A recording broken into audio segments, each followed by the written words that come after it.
All right. What's going on, everybody? Welcome back to the Coffee Q&A, your daily coffee Q&A here at 10 a.m. Eastern, most Monday through Fridays. It all depends what's going on. I'm your host, Jay, here at the onocoffee channel. Hope you're all doing well. How's it going? So yesterday, I got a call. Well, actually, it was last week. I got a call from, let's rewind maybe 2 weeks ago. I got a call from my friend Theresa, and she's like FaceTiming me. She's like, and I was like, oh, I wonder what's going on with her. And Theresa and I grew up together, and we've been friends for many, many years. But just really nice. I don't know what she does. She does some kind of work for NGOs or some kind of do-good work in the world. You know, she does much better work than I do. But she's out there trying to do development programs and helping people across the developing world to have better lives. And every once in a while, she makes it to Uganda. And so she was in Uganda. So she calls me and she's in Uganda. She's like, hey, I'm with Simon Ochen at Chariots Coffee. And Simon, if you're not too familiar, is an old friend of mine now. I met him back in 2008, I believe, when I was there judging their competitions. He won the Barista Championship twice, I think, so far, and opened up his own coffee place back in 2018 called Chariots Coffee, and has been doing a really great job. And he's moved a couple times, I think. Mom, good morning to you. Kione, aloha to you as well. And, you know, he sent us some coffee before. We've had it on the show. And then she was visiting him and they were hanging out. So they called me and they were just kind of talking. And he's like, I'll send you some coffee. And so he sent some coffee with Theresa to come to me here. This is it. Actually, she said this is just a bag from her stops in Greece. We'll put that aside. And this is actually the type of bags they use in Africa. These type of like some kind of fabric. I think these are synthetic fabrics. But he sent a couple bags of coffee. He sent us, first of all, the Sipi Falls Blend, the Sipi Specialty Blend. This, I believe, is using coffees from the Sipi Falls area. And as it says here, flavors of floral, fruits, citrus acidity, butter, chocolate caramel, orange zest with a medium body. And then what else do we have here? We also have this Equator blend, which is 100% fine Robusta. So that sounds kind of interesting. And then he also sent an apron. I was like, oh, in traditional type of African fabrics. So a wonderful thing. And she was telling me that he spent a few minutes looking for the best quality one, I guess maybe sort of for the stitching as well as the patterning. And I do love this orange kind of patterning, this type of Ugandan, of course. Oh, well. All right, we're just going to have to, obviously this is made for skinnier African Ugandan type. So we're just going to put this on here like this. Thank you, Simon. I appreciate that. And for much more svelte, can I even get the thing to tie? Not really. Yeah, a little bit.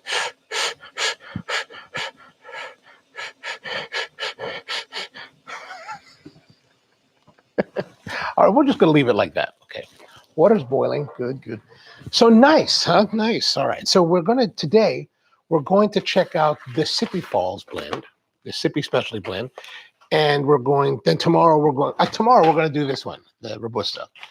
And George is with us. What's going on, George? Good morning. Both are no, these are whole bean coffees. I would be very surprised if someone in the specialty industry would send coffee. If anyone in the specialty coffee is sending coffee to anyone else in the specialty industry, I would be very surprised if they sent ground, unless there was some kind of extenuating circumstance. But so this is definitely whole bean coffee. And I guess we should get into it. Yeah, big head, small. Yeah, well, you know what I'm saying. Let's get our scale here, and what we need is to get our scissors. Oh, before we get our scale here, so, you know, I hate to zoom in a little bit more. The label said, oh yeah, there's the label said ground. So basically, I think since they have these white things here, they sometimes I guess they can use that to check. That's my guess. That's what I would do. You know, that's one of the things when you're talking about packaging. is, you know, something you're putting there for various purposes. And yeah, it's not, that's why, you know, the flavors are good, but you know, you never know for sure, will the flavors be accurate, because sometimes they're doing it, you know. And also one of the things when you're reading flavor notes is that the label, who knows when the labels were printed, but more importantly, who knows when the actual flavor notes were derived. Like if it happened, you know, 6 months ago, that coffee may have changed and you may not get some of the notes, or the notes may be different or not as prominent, things like that. So this is actually 250 milligrams, 250 grams of coffee. And of course, all of this is grown in the slopes of Mount Elgin in Uganda. All right, let's have a look at the coffee here. Let me just make sure that our monkey pod does not have smelly residue from yesterday's Twix drinking. So I'm curious, did anyone go and buy the Twix coffee after we had our show? I would suggest not buying it. All right, so here it is, Mount Elgin Sipi Falls coffee. Looks pretty good. Yeah, nice, nice. George says, I agree about the timing and printing of bags versus yeah, it's always a little bit, there always could be a little bit of a gap, and things could change. So I don't necessarily hold a lot of flavor notes that are printed on bags or on printed material too highly, you know, too tightly. All right, we're looking for, as always, 24 grams. Oh, perfect.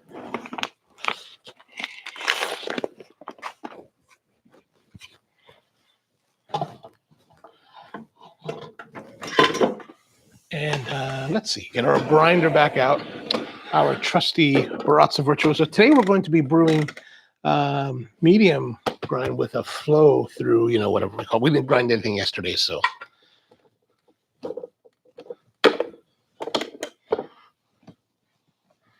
This is the problem with older grinders. Like, suddenly it doesn't work.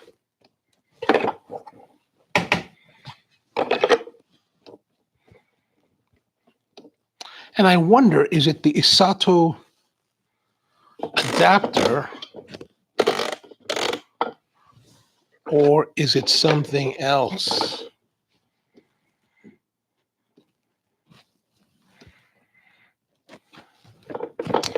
Well, it's working. I mean, it's you can see that it's powered.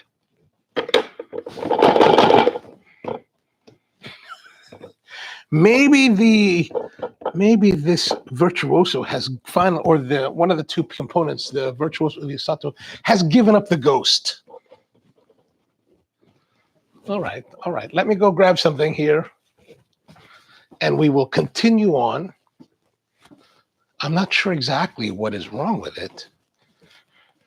I had a little bit of an issue the other day when I was making some coffee for myself using this, and it wasn't running. However, the issue was more about that I was grinding very coarse coffee all the way to the fully ground setting, the fully coarse setting, and it was going to be for a clever. And when you go too far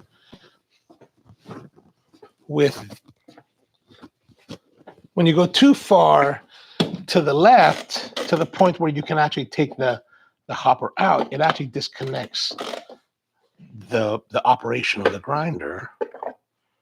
Maybe it just thinks that it's dirty.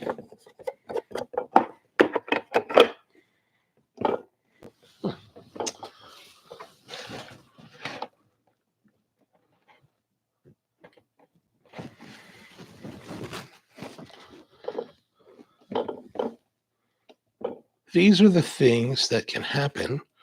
Oh. We don't need to do that. All right. Carrie says, time for a new grinder. Perhaps it is time for that. Oops. Let's go there. And we ended up doing George's suggestion of turn it off and wait. Absolutely. And George says, I'm now following the Kyoto method for my pour over 18 grams of coffee and 250 mils of agua. Excellent, excellent. Glad to hear it. How's it turning out? A little bit more grinding there, just to make sure we get everything through.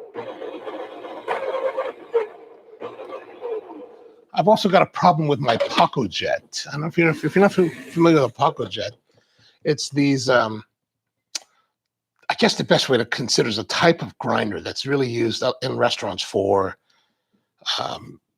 ice cream making, on-demand ice cream making. It's a wonderful piece of equipment, but it is kind of finicky. And I finally had my very first malfunction on one, and basically the whole thing stopped working midstream. And if you're not too familiar, if you can imagine like a drill press, right? Imagine a drill press, how the drill press pushes the drill piston down into your wood. Well, you have this beaker filled with like your frozen ice cream mix, and there's a blade attached to it and pushes it all the way down. It's a very finely threaded blade or screw that pushes it down and pulls it back up.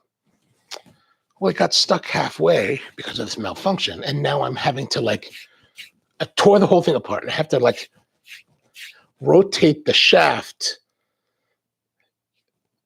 but the threading is so fine that, man, it is taking I've been trying it for this is my third day working on it. It's really irritating. Don't get the Ninja Creamy. $250, throw it away. All right, let's get to it. We've got our glass here, right? Okay. And we're going to use the V60 again. We're going to go back to V60 power. And this time we're going to use our hack for your Melita number 4 filters. Just kind of fold it over like that from seam to seam, right? And then pour that in. We'll place that in here like thus. Let me just pump up my apron is falling off. We're going to have to put that to the side. Yeah, coffee. Put that in there. Perfect. Shake, shake, shake, shake, shake to level it all out. Reset our scale. And now we've got our water.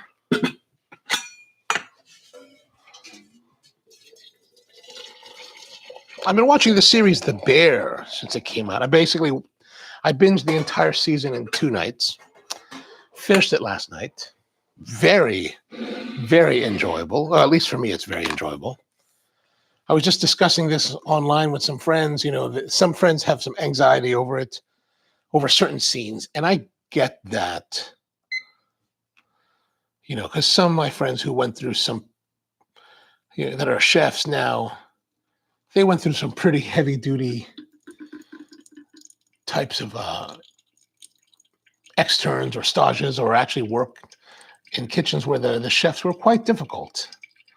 I'm lucky in that, in my world of both the motion picture, television production, and eventually food, I never really had mentors that were like that, or they were always much more nurturing and sharing rather than hardcore, too hardcore, I mean, certainly not to the point where they were all hardcore, but they were not to the point of trying to berate you and that kind of thing. Or if there was any kind of berating, it was more like a ribbing rather than outright you're total a piece of, which I think is a shame. And there was an article that came out, an opinion piece in the New York Times that came out recently that said that The Bear season 3 is trying to unglamorize that kind of chef and work environment. And I think that's true.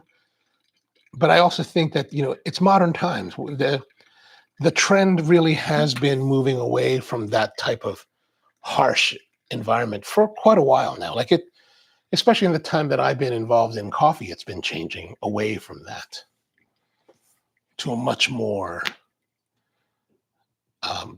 positive and somewhat inclusive kind of approach. Kenny says, I was brewing pour over for my wife and her sister and decided to experiment. Same coffee, same grind setting, same recipe. Cafe Deep 27 was 2 times as fast as the April dripper. Oh, I wondered, why do you think that might be? Could it be that there's something about the funnel of the Deep that narrowness, maybe it concentrates the flow, whereas when it's wider, it just has more room to kind of like slosh around. I don't know. These are just theorizings. Hi, I don't know how to speak English with proper vocabulary.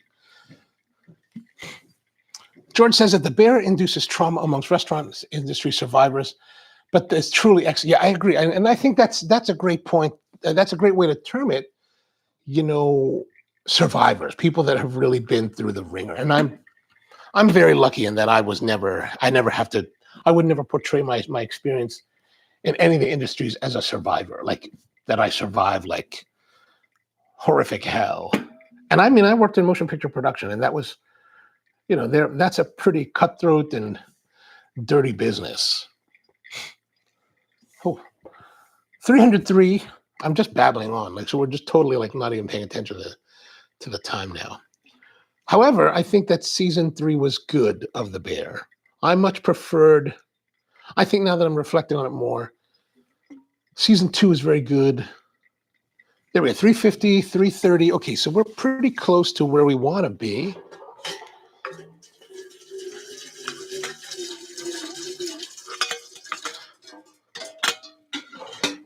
What I like about the bear is that season 3 is that it makes me excited for what's to come, meaning that as we're getting ready for this new shop, to me, it's very exciting. It helps to invigorate that excitement, you know.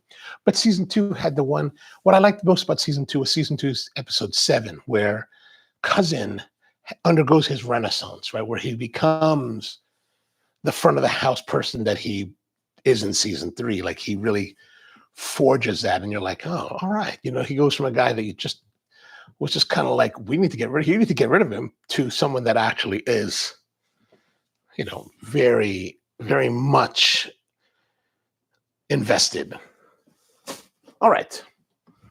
There we are. Easy enough. I think what we're going to do, I think I still have a little bit more of the original Sipi Falls that we had before. I think maybe today is Tuesday. Maybe by Thursday, maybe we'll do a head-to-head between Sipi and Sipi, and just to see, like, not necessarily to see which is better, but more about, maybe we can explore to see.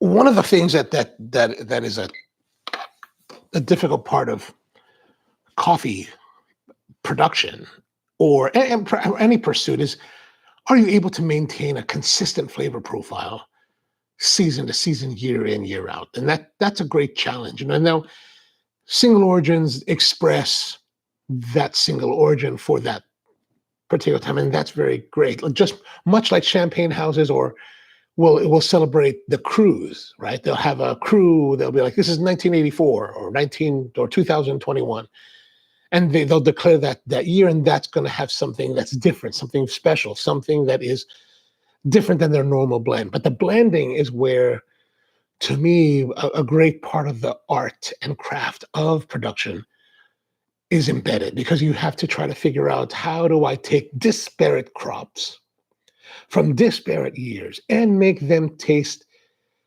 similar enough so that our core audience will still enjoy it and not be like, oh, like, for example, if one day Coca-Cola tasted like Pepsi, you'd be like, what the heck is this? Right? And then 2 weeks later, it would taste like, you know, Dr. Pepper. That would be a big problem, right? So same thing, I think, within coffee, when you're talking about blending, creating blends for people, is that you want that consistency. And that's something that I'm facing right now with one of our clients who's ordered a bunch of, who started their own cold brew program.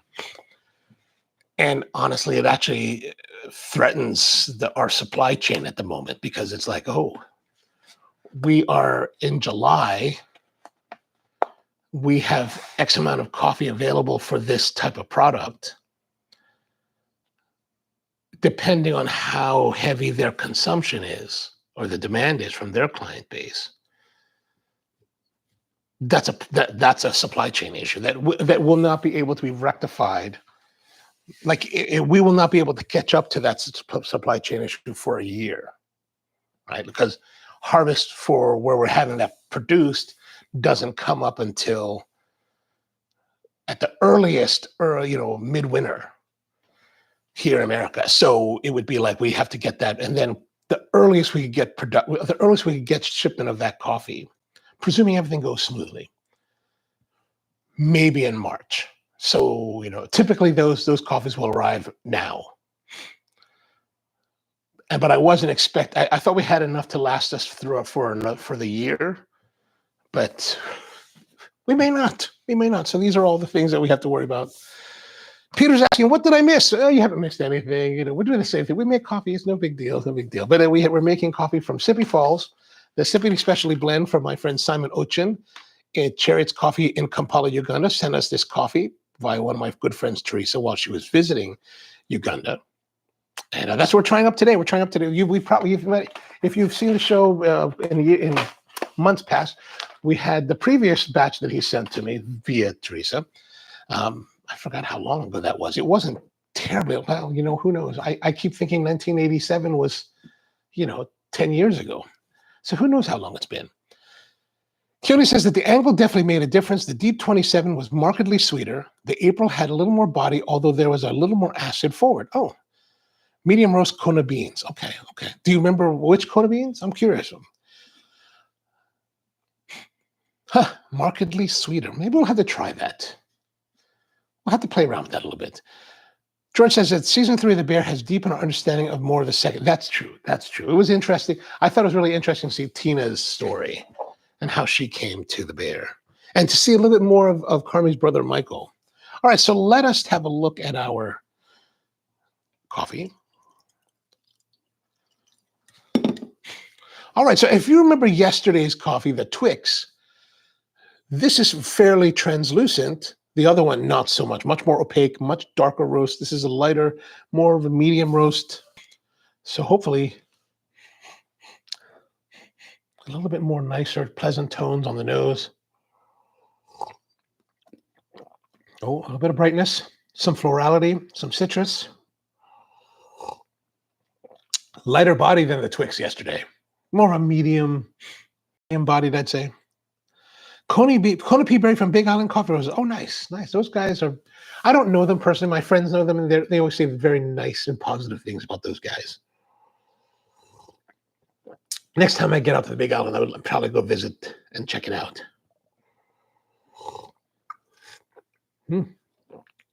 Chocolatey, more not chocolate, but more cacao tones, like darker cacao.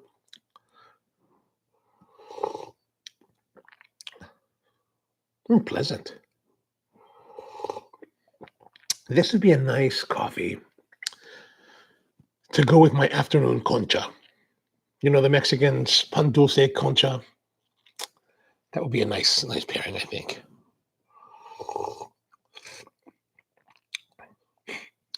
What I don't have is the April. Do you guys like the April? What is it? This one of the guys that one of the viewers, Toby, came up to me at the SCA show, and he was like, you have to try the April. It's really amazing. And I was like, really? Maybe I will. But I went to go get one, and I was like, at the very end of the show, like it's the end of the show. And I figured maybe they'll have a discount. I'll buy it then. They're like, still no discount. $50. I was like, $50? $50? Man, $50 for what's basically an origami? Heck no. I don't have money like James Hoffman. Peter says, I just had an affogato. I'm not. Yeah, isn't it like midnight there? You're having an affogato at midnight. That's funny. That's great. That's great. What kind of ice cream did you use? Was it vanilla or something else? I've been thinking about more of that. I haven't really done much experimentation. I've just been thinking. There's a lot of stuff that I'll think about, maybe make notes about, but I'm thinking about affogatos and like what would be some nice flavors to go with it. I've also been thinking about like how do we create something to pair with coffee that is not like a croissant, right? Like, what else can we pair with coffees that are beyond necessarily the traditional like accompaniments of, here in America, we're very much into croissants, bagels, donuts, of course, things like that. Like, how do we go beyond that? What do we need to think about beyond? Michael says, no luck with April. I like the origami. Yeah, you see, but April, I don't know. Like, what is the difference between the two? I mean, I can't say because I don't have either. I mean, I don't have the April. I have the origami, which I kind of like. I do like the origami. Scones. Oh, yeah, scones. Have I ever had scones? I normally have scones with my tea. And I'm also in this predicament where I'm running out of this tea that I've been enjoying quite a bit. There's a tea that I picked up in my last trip to Riyadh, Saudi Arabia, called Abu Jabal. And you buy this tin, for like $5 US.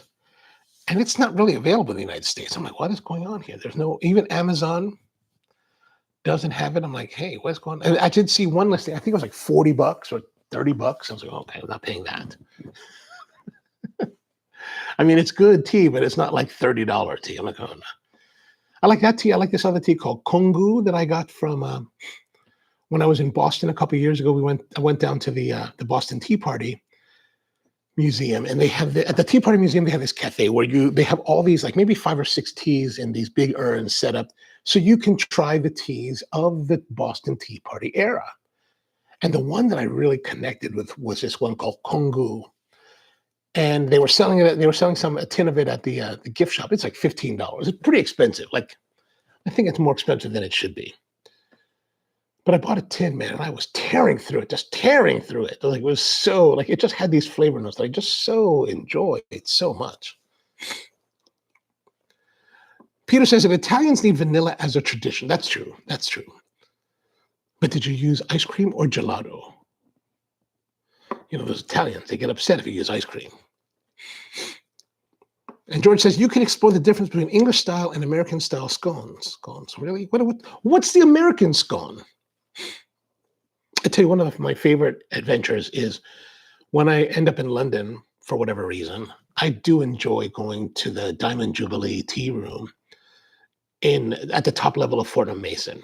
And I've done both. I've done both the high tea and the afternoon tea. I think the afternoon tea is better than the high tea, because the high tea has that beef component. And while that's good, right? Like, who doesn't like some kind of like braised beef that's done by English people that is like, all unctuous and fatty, right? That's good. But it's just a lot of food. Like, you're just like, and really, if I'm going there, I'm not really there for the beef. I really want to go for the scones. Like, for me, at Fortnum Mason, just give me the regular scone with like lots of lemon curd and clotted cream and a big pot of the tea, and I'll be very, very happy. Like, I'm very, very happy. Like, the rest of it, I don't, I go with these girlfriends of mine, and like, of course, they love the little tea sandwiches. Oh, that's all very nice, but really, it's the scones they have at Fortnum is just so, so tasty. I'm just tearing it up.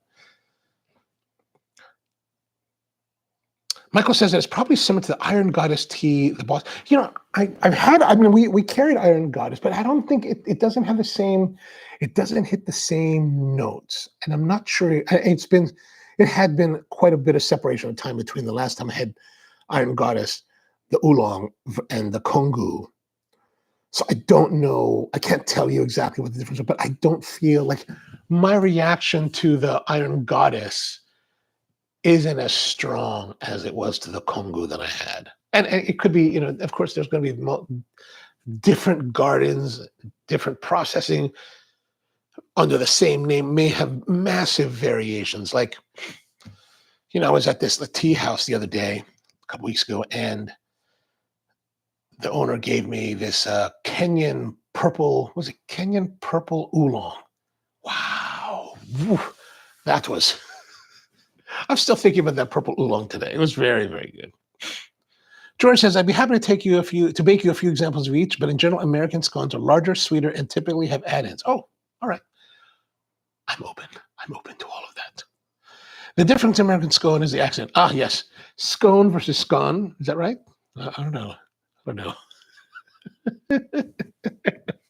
All right, so the Sipi Falls, the Sipi Specialty Blend from Chariots, very good, very good. Still very solid coffee. Like it's nice, and as it's getting cooler, it's got good body, nice cacao tones. That brightness has toned down considerably since it was hot. So just a nice, round, good, solid, general drinking coffee. Like I would not be unhappy or disappointed to receive this. All right. I guess that's it for today. I can't just keep babbling on about nonsense. All right. So tomorrow we're going to go back to Chariots with this Equator blend, which uses 100% fine Robustas, which should be interesting. You know, there's been a whole, well, I want to say that it's all new. It's not really new. Like I remember we're tasting fine Robustas, you know, almost 20 years ago from this guy in India that was making it, where they had these really wonderful, like fresh tomato notes to it, which I think people don't like, but I like weird stuff. And I was thinking back then, like, let's take this coffee and spherificate it. You know, Ferran Adri and his stuff was really big back then. So let's spherify this coffee and make like some kind of, you know, tomato coffee, I don't know, experience with it. I never really did it, but I was just like, oh, that could be, was really, back then was really vegetal and really interesting, I think. I don't think it's very good for a lot of coffee drinkers. Like, I think they would not be pleased with it. But me, I like these kind of weird, strange things to try and see. But I'm not saying that the tomato will be this, but it'll be interesting to see how fine Robusta is being represented today. Like Uganda has traditionally a very big commercial Robusta production, and the UCDA, the Uganda Coffee Development Authority, over the last 10 years, I think at least, has really been working to promote the production of fine Robusta, to encourage farmers to better cultivate crops and better process Robusta to make it better. And we went to visit the UCDA's Fine Robusta Center in Jinja. Was it Jinja? I think it's in Jinja, during my last trip to Uganda. And it was really interesting to try these different Robustas that are coming out that are, maybe they're not quite qualitatively as good as Arabica, but I think they are becoming something unto themselves. Peter says, for English style tea, I go for Sri Lankan. Oh, see, there's so much about tea that I just don't really know. Like I'm just scraping along the top of it. And I don't remember, I think I said this before in one of the live streams. In 2013, I went to my very first Tea World Expo, and I was just like, oh, this is a mistake. Like I'm already up to here in coffee, and like, you know, if I'm up to here in tea, I mean, I'm not even close to. I mean, the tea world seems so much more deep and so much more complex and so much more difficult to grasp than the world of coffee. Which is why I rely on friends to help guide me. All right, so we'll get more into that as we go. All right, so that's going to be it for today. Thank you very much for tuning in. Appreciate you spending another morning here. Back in tomorrow, we're going to be doing the fine Robusta from Uganda. And yeah, hope you have a great day. Or for some of you, hope you have a good evening. And, you know, Peter, I hope you can get some sleep at some point in time. But you know, since you're in Singapore, I imagine it's pretty good for a night city, right? Even though it is Tuesday night or Wednesday morning. Karen says, when I went to Taiwan, I really got a tea. I see, that's what I need to do. I need to go to places where I can get good tea education. At the worst, at the absolute minimum, I need to go and hang out with one of my friends, Ravi Croson. He just opened a place called Bardo Coffee. He's very focused on Chinese teas.